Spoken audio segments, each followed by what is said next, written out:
Learn more on BBC Bitesize. Here's a handy hack to help you handle all the zeros in standard form conversions. Let's look at the positive and negative power patterns that you may come across in your exams. First up, the positive. For 10 to the power of 6, this is 10 multiplied by itself 6 times. So 10 times 10 times 10 times 10 times 10 times 10. There are 6 zeros after the 1, which is 1 million. 10 to the power of 5 is 5 zeros after the 1, which is 100,000. 10 to the power of 4 has 4 zeros after the 1, which equals 10,000. 10 to the power of 3 has 3 zeros, which is 1,000. 10 to the power of 2 has 2 zeros, which is 100. 10 to the power of 1 has 1 zero, which is 10.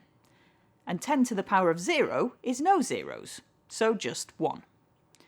But when working with standard form numbers that have a negative power of 10, it's not quite as simple.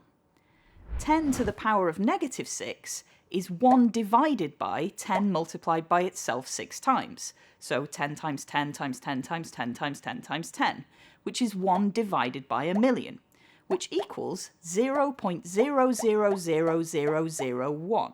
Notice how there are only 5 zeros after the decimal point. This is 1 less than the value of the power.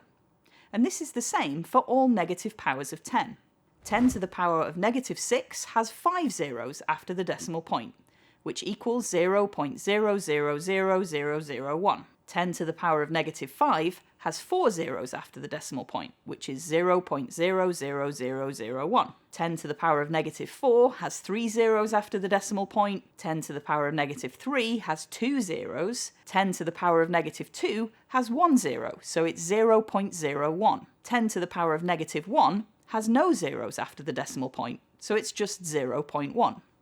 Putting in an extra zero for negative power conversions is a common mistake. So try and remember that negative powers mean 1 fewer zero than the power after the decimal point. For in-depth GCSE resources and practice, visit BBC Bitesize now.